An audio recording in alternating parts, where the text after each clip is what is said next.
বিসমিল্লাহির রহমানির রহিম। আমরা আলোচনা করছিলাম এলিমেন্টস অফ লজিক নিয়ে। আজ আমরা এলিমেন্টস অফ লজিক চ্যাপ্টারের আরও একটি টপিক নিয়ে আলোচনা করব। টপিকটির নাম হলো উক্তির যৌক্তিক সমতুল্যতা, লজিক্যাল ইকুইভ্যালেন্স অফ স্টেটমেন্ট। এখন আমরা জানার চেষ্টা করব যে লজিক্যাল ইকুইভ্যালেন্স অফ স্টেটমেন্ট বা উক্তির যৌক্তিক সমতুল্যতা কী। দুইটি উক্তি পি এবং কিউকে যৌক্তিকভাবে সমতুল্য বা সমান বলা হবে যদি উভয়ের সত্যমান একই বা অভিন্ন হয়। আমরা দুটি উক্তি নিব, ধরলাম পি এবং কিউ দুটি উক্তি নিব।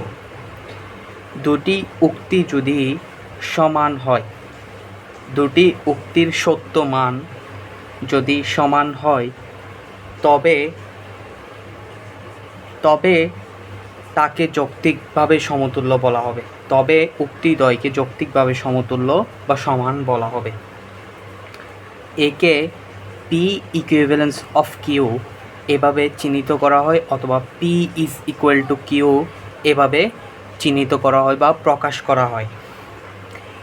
এখন আমরা ইকুইভ্যালেন্স অফ স্টেটমেন্ট বা লজিক্যাল ইকুইভ্যালেন্স অফ স্টেটমেন্ট এর উপর একটি এক্সাম্পল আলোচনা করব। দেখাও যে এই উক্তি এবং উক্তি যৌক্তিকভাবে সমতুল্য।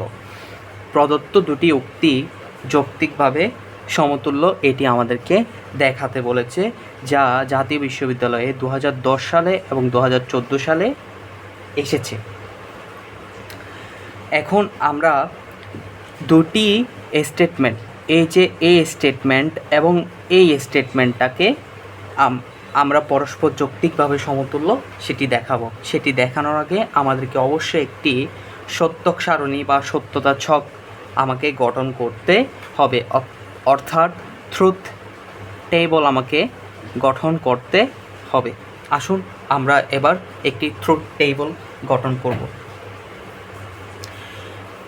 প্রথমে এখানে আমরা দেখতে পাচ্ছি পি এবং কিউ রয়েছে। তাহলে পি এবং কিউকে আমরা কিভাবে লিখতে পারি দেখুন। আগে বলেছিলাম 2 1 আমরা ইউজ করব। এখানে 2 1 2 এবং 1 ইউজ করব। মানে 2 মানে হলো হচ্ছে দুইটা টি এবং দুইটা এফ, আর 1 মানে হচ্ছে একটা টি, একটি এফ, আরেকটা টি, আরেকটি এফ, এভাবে। আচ্ছা, এখন আমরা প্রথমে নির্ণয় করব হচ্ছে পি দ্বিমুখী শর্তায়ন কিউ। পি দ্বিমুখী শর্তায়ন কিউ নির্ণয় করব। দ্বিমুখী শর্তায়নের ক্ষেত্রে আমরা জানি উভয়ই সেম হতে হবে, তাহলে টি পাওয়া যাবে। তাহলে উভয়ই সেম কোন কোন জায়গায় সেটা আমাদেরকে দেখতে হবে। তাহলে উভয় স্টেটমেন্ট সেম হচ্ছে এখানে এবং এখানে, তাহলে টি পাওয়া যাবে, অন্যথায় এফ। তাহলে এটিও এখানে সেম হিসেবে আছে, একই, তাই এখানে টি পাওয়া যাবে, অন্যথায় আদারওয়াইজ এফ। এবার নেগেশন অফ দিস মানে হলো নেগেশন অফ দিস মানে হলো এটা, অর্থাৎ টি এর বদলে এফ, এফ এর বদলে টি, এফ এর বদলে টি এবং টি এর বদলে এফ। পরের কলামে আমরা দেখতে পাচ্ছি P and negation of Q নির্ণয় করতে বলা হয়েছে। অর্থাৎ এই যে এখানের মধ্যে এই স্টেটমেন্টের মধ্যে P and negation of Q রয়েছে, তাই P and negation of Q আলাদা স্টেটমেন্ট আমরা গঠন করব। P and negation of Q পাওয়ার জন্য আমাকে প্রথমে নেগেশন অফ কিউ নির্ণয় করে নিতে হবে। তাহলে নেগেশন অফ কিউ আমরা এই জায়গায় নির্ণয় করি। দেখুন, টি এর ঠিক বিপরীত, কিউ এর ঠিক বিপরীতটাই হবে নেগেশন অফ কিউ। তাহলে আমরা পাই এফ টি। এবার আমরা P and negation of Q নির্ণয় করবো। এই যে P and negation of Q, এই দুটা ঘরে যাব। P and negation of Q, অ্যান্ডের জন্য আমরা জানি উভয়টা টি হলে তাহলে টি পাওয়া যাবে। দেখুন উভয়টা টি কোথায়, এই যে এই জায়গায় টি, উভয়টা টি, আর উভয়টা টি আর নেই, তাহলে বাকিগুলো এফ। সিমিলারলি আমরা Q and negation of P নির্ণয় করব। তাহলে নেগেশন অফ পি আমরা ঠিক এখানে নির্ণয় করি। নেগেশন অফ পি মানে হলো পি এর ঠিক বিপরীত মানগুলো, অর্থাৎ এফ, এফ, টি এবং টি। এবার আমরা Q and negation of P নির্ণয় করব। এই যে কিউ এর ঘর এবং নেগেশন অফ পি এর ঘর কলাম। তো এখন আমরা Q and negation of P নির্ণয় করি। আসুন তাহলে অ্যান্ডের ক্ষেত্রে আমরা জানি উভয়টা টি হতে হবে, তাহলে টি পাওয়া যায়। যে উভয়টা টি আমরা এখানে পাবো, তাই এখানে টি।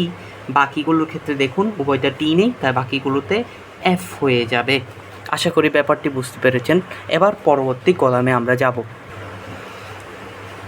পরবর্তী কলামে আমরা দেখতে পাচ্ছি P and negation of Q or Q and negation of P, অর্থাৎ এইটা অথবা এইটা নির্ণয় করতে হবে। তাহলে অথবার ক্ষেত্রে আমরা কি জানি, উভয়টা এফ হলে এফ পাওয়া যাবে, অন্যথায় টি। তাহলে উভয়টা এফ হলে এফ পাওয়া যাবে, আদারওয়াইজ টি,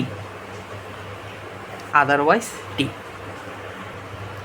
এখন আমরা প্রত্যেকটি স্টেটমেন্টের জন্য সত্যমান পেয়ে গিয়েছি। এখন আমাদেরকে দেখাতে হবে এই স্টেটমেন্ট এবং এই স্টেটমেন্টটি যৌক্তিকভাবে সমতুল্য, যৌক্তিকভাবে সমতুল্য। তাহলে দেখুন এই স্টেটমেন্ট, এখানে এই কলাম এবং এই স্টেটমেন্টের কলাম হচ্ছে ঠিক এটি। তাহলে দেখুন উভয়ের মান সমান এসেছে কি না। আমরা একটু সত্যমানগুলো দেখব। এফ এবং এফ, টি, টি, টি, টি, এফ, এফ। আমরা দেখতে পাচ্ছি যে উভয় কলামে প্রত্যেকটি মান একদম সেম টু সেম, একদম সেম টু সেম। তাহলে আমরা সংজ্ঞাটায় আরেকবার যাই।